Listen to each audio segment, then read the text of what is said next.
ला मराठा मैदान आहे. लोकसभेला काय होईल समाजाच्या खांद्यावर जबाबदारी. त्यामुळं त्याच्यात एकही फोन राज्यात आपण कोणत्याच माणसाला केला नाही की याला मतदान करा किंवा याला करू नका, एकही. किंवा प्रत्यक्ष बी कोणी दाखवा. आपण नाही म्हणलं की नाहीच उतरत. जे होईल ते समाजाच्या जीवावर जो पडेल तो पडेल, जे येईल ते. पण मराठे पाडण्यात विजय आहे, त्याच्यामुळं पाडायसुद्धा असं पक्के झालेले. त्यामुळं नाही दिलं तर विधानसभा होणार आहे. आपला राजकारण मार्ग नाही, आणि दिलं तर मग नाही जाणार आपण त्याचं. सोशल इंजिनिअरिंगचा विषय म्हणजे सगळे समाज एकत्रित करण्याचा विषय प्रकाश आंबेडकरांनी सुद्धा परवा दिवशी बोलून दाखवला. मनोज जरांगे पाटील आणि आम्ही लोकसभेवरती सगळे गणित आधी कुणाला किती मतदान पडलं याच्यानंतर पुढची रणनीती ठरवू, आणि मी मनोज जरांगे पाटलांसोबत कायम आहे असं त्यांनी वक्तव्य. लय मोठे आहेत प्रकाश आंबेडकर साहेब, तर आहेतच आहेत. विधानसभेला जाऊन आता नाही सांगा किती जण येताना किती काय भेटतेत आणि काय काय आहे यांना काचका कळन. मला त्या रस्त्यावर आणू नये. माझं प्रामाणिकमध्ये मला नाही राजकारण करायचं. मला राजकारण नाही करायचं. मी सांगितलंच ना, ओबीसीचा कुठलाही नेता पण निघालाच विषय म्हणून कुणालाच आपण कधीच विरोधक मानलेला नाही, कोणाला. आता ते नाव घेतलं कोण आता त्या शेंडगे साहेब असतील, कोणालाच विरोध मानलेला नाही. त्याला सोडून त्याला नाही सोडी. त्यांना वाटलं केलं आहे मराठीचं आरक्षण. एवढ्याला सोडून मी बाकी कुठल्याच समाजाच्या माणसाला विरोधक मानलेला नाही.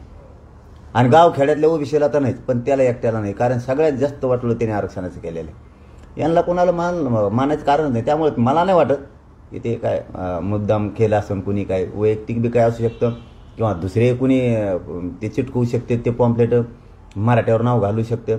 कारण त्यांना कुणीच विरोधक मानलेलं नाही, कुणीच. त्याला तरी ते एवढ्याला मानलेलं आहे. विरोधक म्हणतो मी तुम्हाला, पण गाव खेड्यातल्या ओबीसीला नाही. आणि बाकीचे त्यांच्यासोबत जेवढे होते एवढेवाल्यासोबत एकालाही विरोधक मराठीने मानलेले नाही, एकाला सुद्धा कधी. आणि एका शब्दानं बाकीच्या नेत्याला दुखवल्या सुद्धा. तुम्ही आपल्या 7 महिन्यातल्या बाईट दाखवा किंवा भाषण दाखवा, एकाही ओबीसीच्या नेत्याला मी दुखवलेलं नाही किंवा माझ्या समाजाने बी.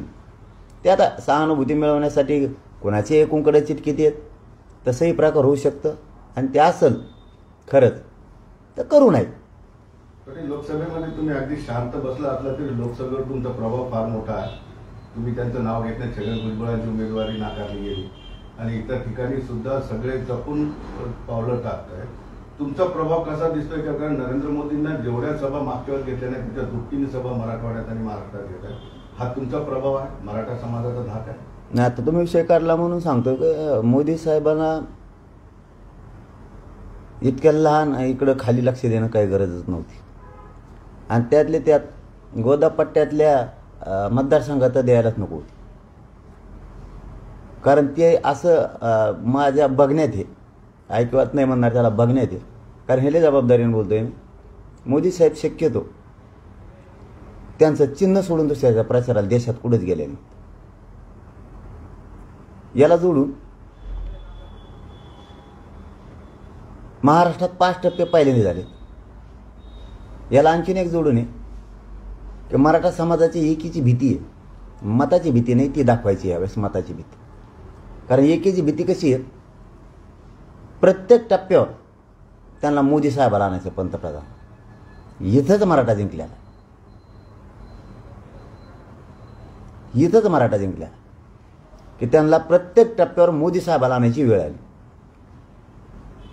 5 टप्पे केले, ही एक बाजू त्यांच्यासाठी, आणि दुसरी बाजू प्रत्येक टप्प्यात त्यांना मोदी साहेबालाच आणायचं. मराठा इथंच जिंकलेला आहे. मराठ्याची एकीची प्रचंड भीती. आता पाहिजे मताची, आणि मराठ्यांनी ते करावे. मराठ्यांनी लक्षात ठेवायचं, ओळख विसरू नका आणि सगळ्या स्वारीचं अंमलबजावणी विसरू नका. लेकरं डोळ्यासमोर ठेवून सहकार्य करा. पाडण्यात खूप मोठा विजय उमेदवाराचा असावा असं काय नाही. उगाच काही जणांनी स्वतःच्या स्वार्थासाठी विनाकारण अर्ज व अपक्ष भरायचं आणि आमचं नाव वापरायचं. कधीच ज्या समाजाला मायबाप मानतो त्या मायबापाला विकणाऱ्या अवलादी व्हायचं नाही कोणीच. स्वस्वार्थासाठी अजिबात मायबाप समाजाला विकायचे अवलादी व्हायचं नाही. छगन भुजबळांची उमेदवारी नाकारली गेली, हा मराठा समाजाचा एकीचा विजय. त्याचं काय जाऊन तिकडे, त्याचं काय, त्याला पुढे कोणची हे देत आहे कोण? ते आणतं उड्या, हाणतं उड्या उगा आपलं. ओबीसी म्हणायचं हाणतो उड्या, ते त्याचं काय नाही. तेव्हा त्याला कोणीच नेता नाही म्हणतो ओबीसी. कोणीच नाही. लय विरोध करतो दुसऱ्या त्याच्या मतदारसंघात उभा राहायचं म्हणजे लगेच विरोध करतो. परळीचे त्यांना नाही केला. इतकं खुनशी येते. चल धन्यवाद. पाटील, तुमच्या नावाचा उपयोग करून बरेचसे असे उमेदवार आहेत ते म्हणतात की मला पाटलांनी सांगितलं, निरोप दिलाय किंवा मला ह्या निवडणुकीमध्ये लढायचंय, मला मदत करा. त्यांना काय सांगा? किंवा तुमच्यासोबत येऊन फोटो व्हिडिओ खाण्यात जातात, तुम्ही त्यांना काही बोलत नाही, पण त्याचा सुद्धा सोशल मीडियावर वापर केला जातो. मी भेटलो, मला पाठिंबा दिला. नाही, समाजालाच सांगतो मी सरळ सरळ. मी एक समाजाचं लेकरू म्हणून काम करतोय. त्यावेळेस माझ्याजवळ कोणी आलं तर हातात हात द्यायलाच लागतो मला, त्याच्या खांद्यावर हात फिरायलाच लागतो, त्याच्या पाठीवर हात फिरायला लागतो. त्याचा गैरउपयोग अस्सल मराठा म्हणून समोरच्याने केला पाहिजे. त्याचा गैरवापर करून स्वतःच्या स्वार्थासाठी तुझे 2 लेकरं तू सुखी करशील, पण करोडो मराठ्यांच्या लेकराचं वाटोळं करू नको. हे माझं त्या जे नाव वापरतात किंवा आंदोलनाचा फायदा घेतात त्यांना सांगणं, तुझ्या स्वार्थासाठी जातीचं नको वाटोळं करू. ही जात खूप दिवसांनी एकत्र आलेली, तुझे 2 लेकरं सुखात राहते, पण करोडो समाजाचं पाप डोक्यावर घेऊ नको. जर तो तळतळाट ठेव सुद्धा डोक्यावर घेऊ नको. कारण मी स्वस्वार्थासाठी कशाला शिवल्यावर नाही, कोणाच्या एक दमडीला सुद्धा शिवल्यावर नाही. जरा भानावर या. बाकीचे सगळे तुम्हाला काय मिळेल आर्थिक तुमचं काय मला माहीत नाही, मग त्याच्यासाठी एवढा मोठा समुदायाचं वाटोळं करू नका विनाकारण. कुठेही उमेदवार दिलेला नसताना तुम्हाला हवस कशाची, राजकारणाची जात मोठी व्हायला लागली त्याची हवस नाही. आत्तापर्यंत या आठवड्यात 27 PSI फक्त आरक्षणावर झाले. याचं भान राहू द्या. गोरगरिबाचे लेकरं मोठमोठे अधिकारी व्हायला लागले. तुमच्या स्वस्वार्थासाठी कशाला वाटोळं करता. या आठवड्यातलं सांगितलं मी फक्त. मागचं तर आरक्षणचे प्रमाणपत्र मिळाल्यापासून मला माहिती नाही, मी सहज माहिती घेतली म्हणून मला माहिती. हे बघा, डोळ्यासमोर ठेवा. कोणीतरी उभं राहायचं सांगायचं, मग तो उभं राहायचं. कोणीतरी प्रचाराला गाडी द्यायची, मग तो उभं राहायचं. तुला जात डोळ्यासमोर ठेव. लोक दारासुद्धा उभा नाही करायचे काही वेळेस. इतके थुतू करतील. राज्यातल्या मराठा समाजाच्या जीवावर उभा राहणारा विचार करा, जात मोठी करा.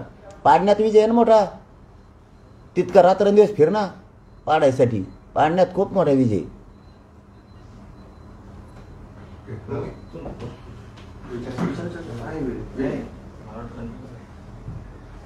प्रश्न म्हणतो